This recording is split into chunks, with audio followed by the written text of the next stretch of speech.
Nestled away in its own bubble of tranquility from the hustle and bustle of Los Angeles stands the Huntington Library and Botanical Gardens. The Muggle version of a Longbottom style herbology dream, the Botanical Gardens will transport you all over the world, and in some instances, back in time, through its well-landscaped mini biomes. If you've ever played Minecraft, it's kind of like that. One moment you are in the desert, dodging cactus, and the next you are hiking through a rainforest, dodging vines and leaves the size of your Uncle Bill. One moment you are in Ming Dynasty China, and the next, feudal Edo Japan. Don't feel you are necessarily restricted to walking the paved or beaten path either. If you look closely, you'll occasionally find hidden benched nooks in quiet spots just off the trail. We are so used to the confined guardrails of modern society, from theme parks to national parks. It's refreshing to occasionally be given the green light to go on a mini adventure and see what's on the other side. Of course, there are places you are not permitted to venture, and those areas are clearly marked by signs and gates. Thanks to California's desirable Mediterranean climate, its explosive growth was always going to be inevitable. However, the man most responsible for that explosive growth was none other than Henry E. Huntington himself. More than just bequeathing a library and garden for the world to enjoy, Huntington is the man that made Los Angeles what it is. Bold claim, I know, so let me explain. At the time, Los Angeles wasn't the endless sea of lights you see when flying into runway 25 right at Los Angeles International, but rather islands of suburbs all over the Southland.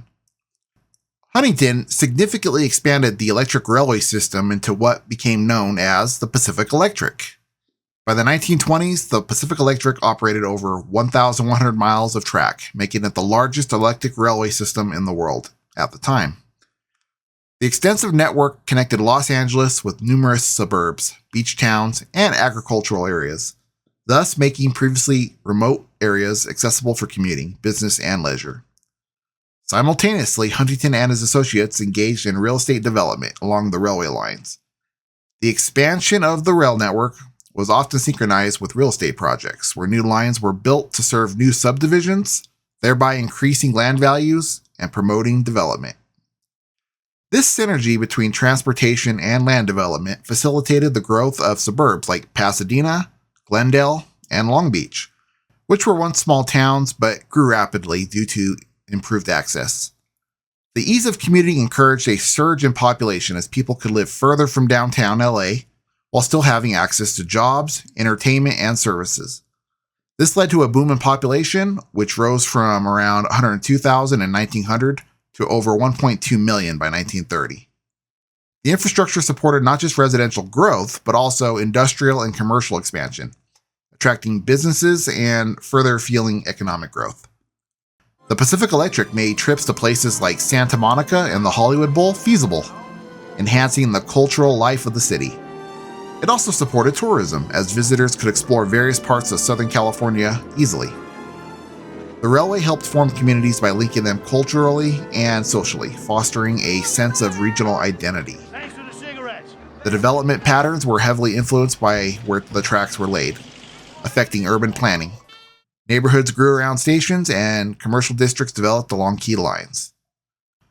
The railway necessitated improvements in other municipal services like water supply, sewage, and roads, which indirectly supported further urban expansion. While the Pacific Electric eventually did decline due to the rise of automobiles and highways, its legacy in shaping Los Angeles' growth pattern, urban sprawl, and the city's love affair with the car is profound. The rail corridors still influence modern transport planning today, with many old routes now serving as corridors for light rail and bus rapid transit.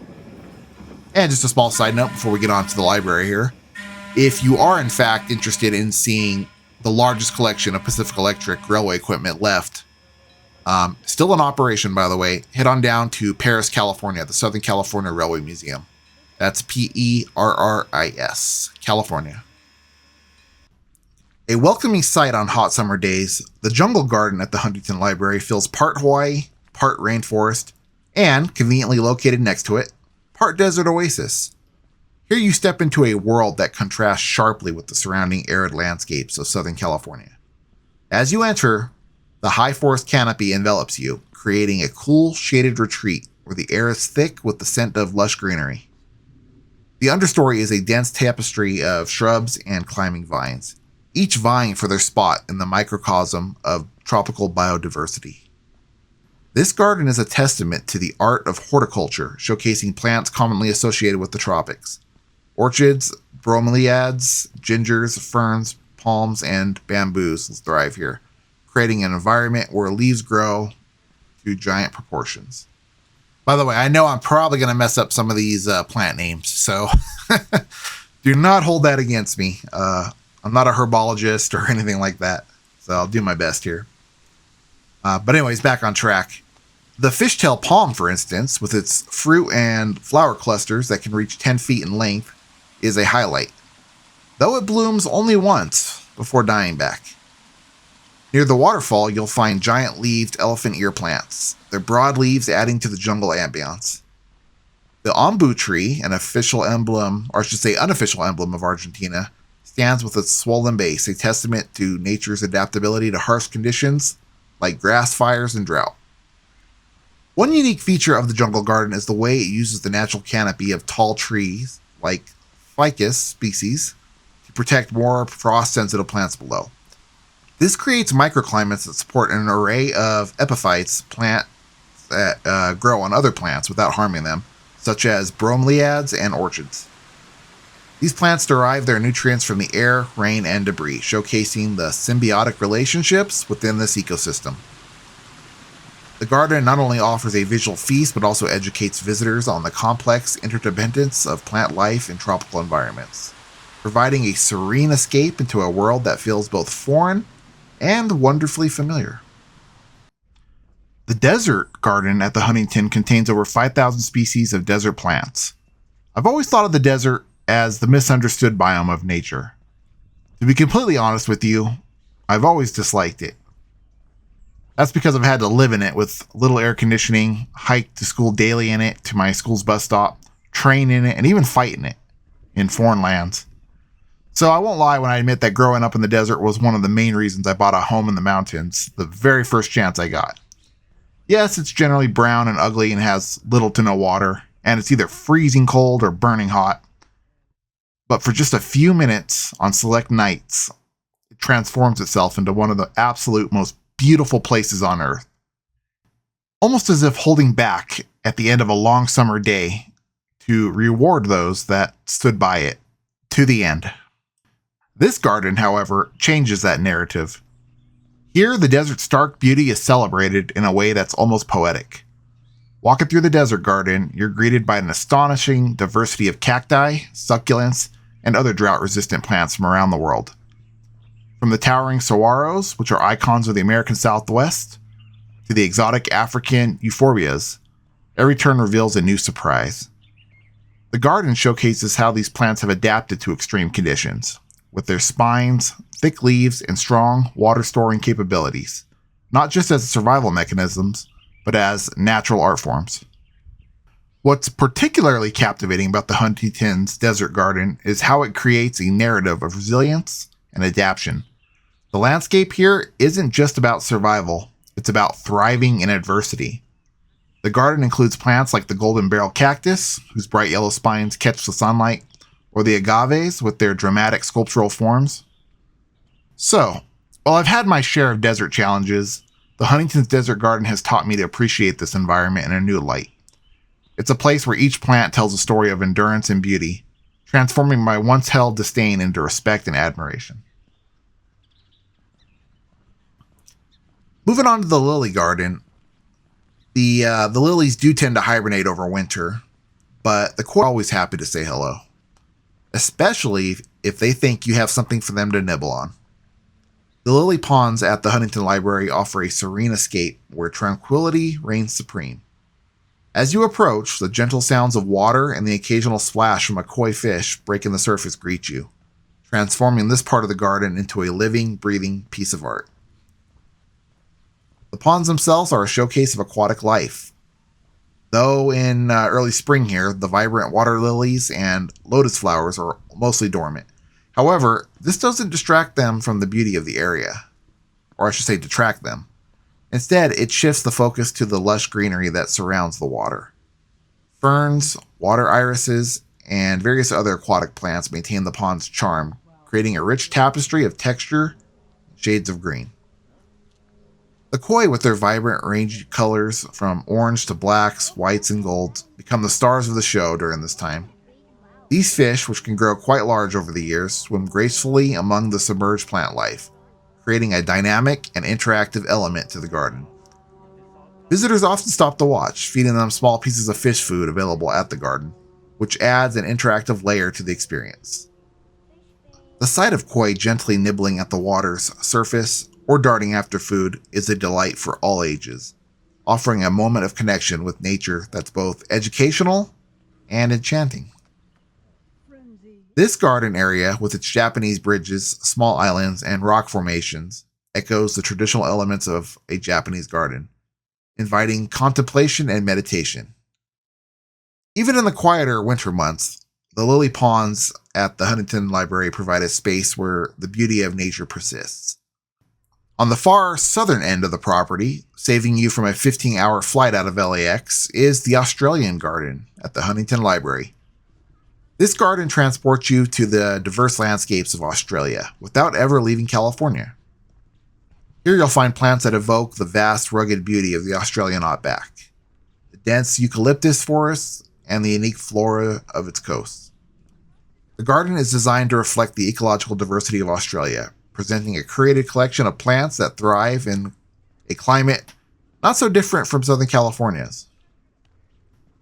As you wander through, you're greeted by the iconic eucalyptus trees, known for their aromatic leaves and peeling bark, which can grow to impressive heights. The garden also features a variety of banksias, acacias, and grevilleas, showcasing the bizarre and beautiful adaptation of Australian flora. These plants, with their unique forms and vibrant flowers, are not just a treat for the eyes but also for the nose, releasing the scents that are distinctly Australian. The layout includes dry creek beds and rock formations, mimicking the natural habitats of these species, providing a glimpse into how these plants grow in the wild. One of the most engaging aspects of the Australian garden is its educational component. Interpretive signs throughout explain the cultural significance of various plants to the indigenous Australians, their uses, and the ecological roles they play. You'll learn you'll learn about the fire-adapted nature of some species, how they evolved with the frequent brush fires in Australia, and the conservation efforts in place. This garden isn't just about showcasing beauty, it's about understanding the intricate relationship between plants, people, and the environment. Whether you're a plant enthusiast, someone interested in cultural landscapes, or just looking for a unique garden experience, the Australian Garden at the Huntington offers a piece of Down Under right here in San Marino. It's a testament to the Huntington's commitment to not only collecting and preserving plants, but also to educating the public about the world's diverse ecosystems. So take a stroll, breathe in the air of another continent, and appreciate the resilience and beauty of Australia's botanical wonders. Now, unfortunately, my favorite path into the Japanese garden was closed today. But if you get the chance, take the quiet, peaceful walk through this bamboo forest, which will transport you like a time machine to feudal Japan. As you walk, the rustling of bamboo leaves and the gentle sway of the stalks create a serene ambience that's both calming and invigorating. It really is like stepping into another world, one where time slows down and you're invited to appreciate the moment. As a matter of fact, about half the Japanese garden was closed today for maintenance. So, it's up to you to come down and explore. Just like I always say, I intend for these kinds of videos that I publish to just be a mere taste of what you're going to experience. The real adventure, or I should say the real fun, is to go on your own adventure and explore. But nonetheless, these next few shots should whet your appetite. The garden, even partially closed, reveals its beauty in layers. There's the meticulously raked Zen garden, where patterns in the sand invite contemplation, and the koi-filled ponds that reflect the sky, surrounded by meticulously pruned trees and shrubs. Each element here is placed with intention, creating a harmony between nature and art.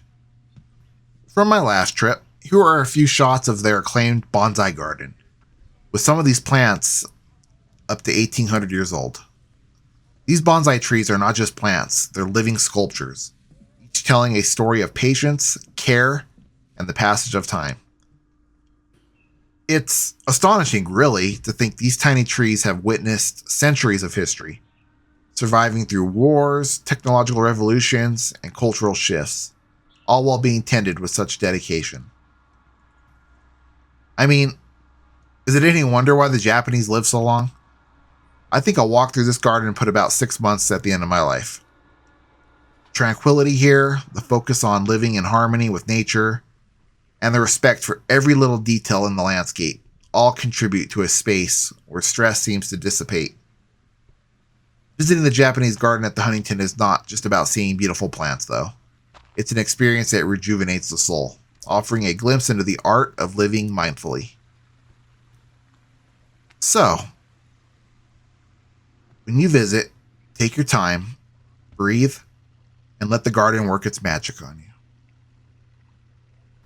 Okay, it's time to cross the East China Sea and off to ancient China we go. When I was a teenager, I enjoyed playing the Dynasty Warriors video game series on PlayStation. I've always imagined myself fighting my way through this otherwise ridiculously peaceful Chinese garden, through endless hordes of Cao Cao troops with Zhou Yun at my side. Not quite the Emperor's mansion, but still beautiful. Maybe Lord Guan Yu's summer retreat. This garden, known as Liu Feng Yuan, or the Garden of the Flowering Fragrance, is a masterpiece of traditional garden architecture and design, right here in San Marino, California. As you step through its moon gate, you're transported to a world of classical Chinese aesthetics, where every element is placed with purpose, creating a narrative of balance, harmony, and beauty. The garden's layout is based on classical Chinese principles, featuring elements like the meandering lake of reflected fragrance, pavilions, bridges, and rockeries that invite visitors to wander and explore. Each turn offers a new view, a different perspective, embodying the Chinese concept of borrowed scenery, where the garden's design integrates with and enhances its natural surroundings. The architecture here and its upturned eaves and intricate wooden lattice work speaks of a time when spaces were not only for relaxation, but also for contemplation and cultural activities. One of the highlights is the Hall of the Jade Camellia, where you can sit and enjoy traditional Chinese music or witness cultural performances.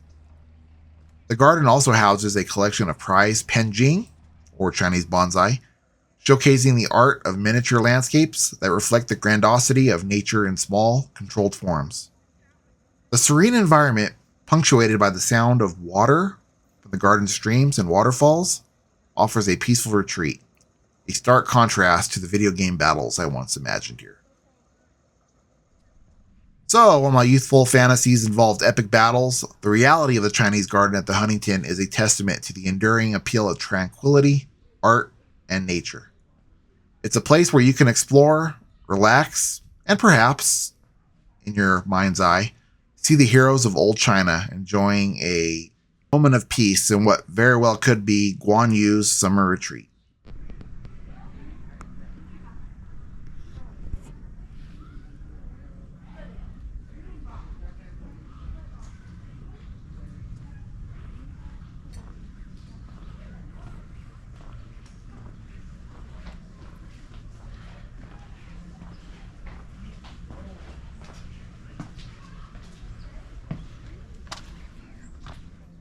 West of the Huntington Mansion, and nestled along the tea room, is the Rose Garden. As you can imagine, the scents here are exceedingly pleasant and pair delightfully with warm afternoon breezes. This garden is a celebration of rose in all its forms, colors, and fragrances, offering a visual feast that's hard to match. With over 1,200 roses, the garden at the Huntington is not just a place for beauty, but a living history of rose cultivation. The garden is laid out in a series of beds, each showcasing different varieties from the classic hybrid teas to the more modern floribundas, climbers, and shrub roses. You'll find roses named for historical figures, celebrities, and even local landmarks, each with its own story.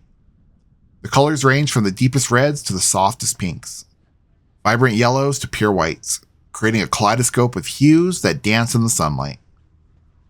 The arrangement considers not just color, but also bloom time, ensuring that there's always something in flower, making it a very unique visit indeed. One of the joys of this garden is the educational aspect. Signs provide information about each rose, including its origin, characteristics, and sometimes its symbolic meaning. This garden also serves as a test bed for new rose varieties, contributing to the ongoing development of these beloved flowers. The Huntington's commitment to each rose research and preservation means that visitors can witness both the classics that have stood the test of time and new hybrids that promise to captivate future generations. Beyond the roses themselves, the garden setting with its pergolas, benches, and pathways invite you to linger, to enjoy a cup of tea from the nearby tea room, or simply to soak in the atmosphere. The combination of the rose's fragrance with the gentle sounds of nature around make this spot a perfect retreat for reflection or a romantic stroll. Whether you're a dedicated rose enthusiast or just someone who appreciates the beauty, the Rose Garden at the Huntington is a testament to the enduring appeal of one of the world's most beloved flowers.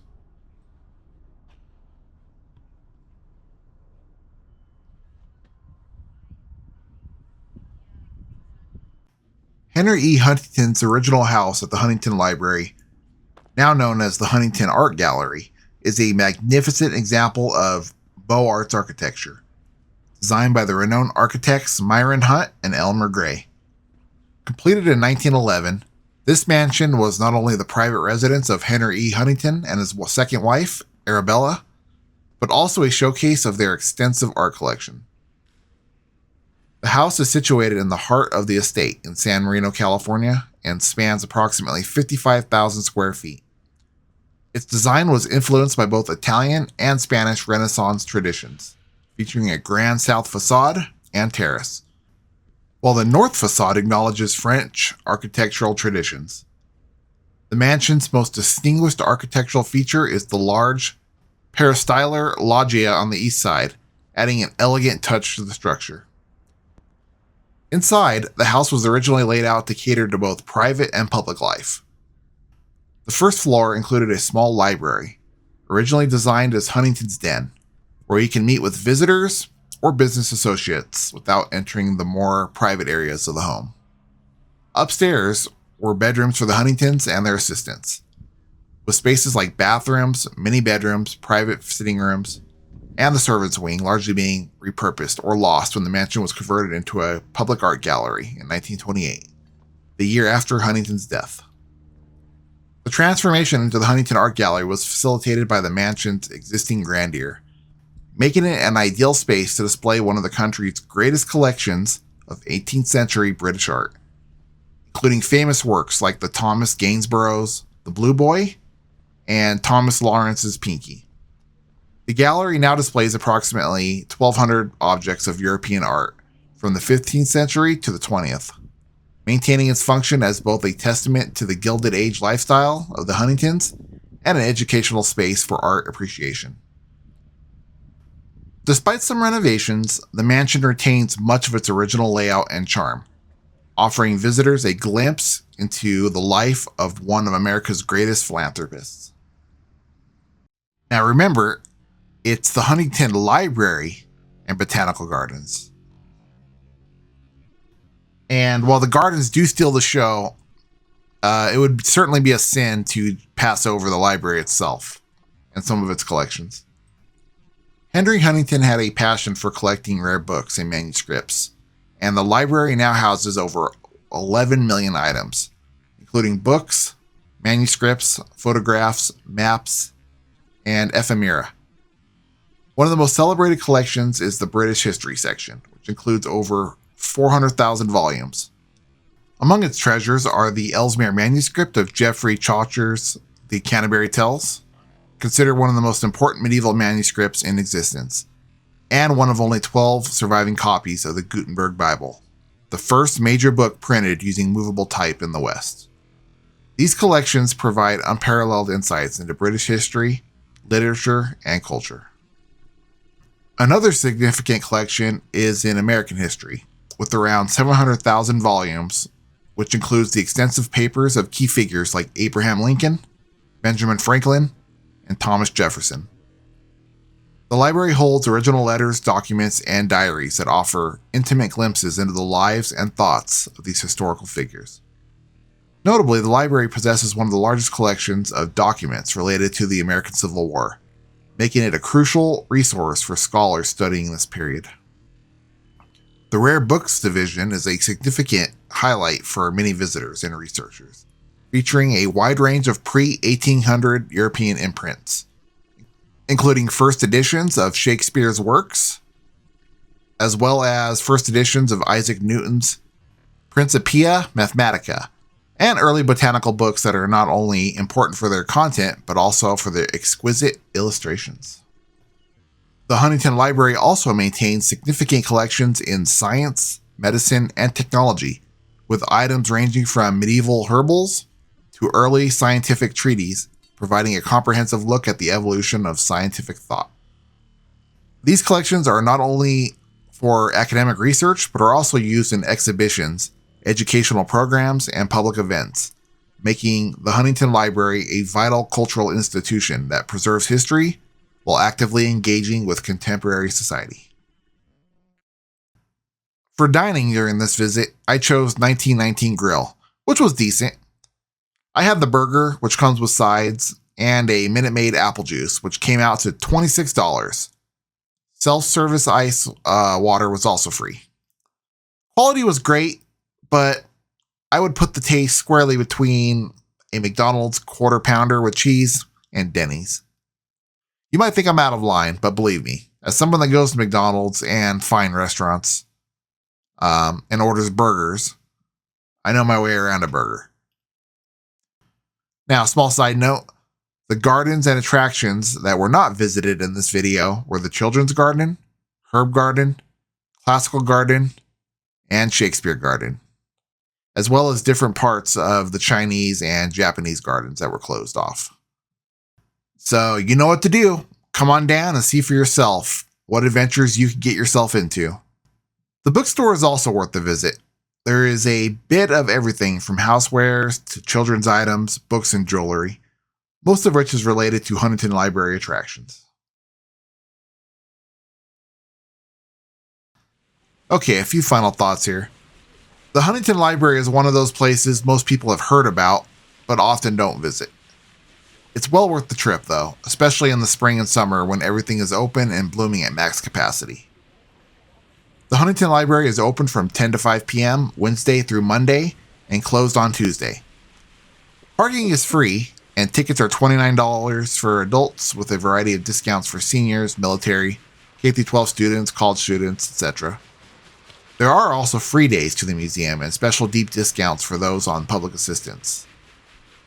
Whether you are really into gardens or just need an escape from the endless sprawling mass of Southern California, I think you'll find that peace you are looking for when you take a walk through the Huntington Library.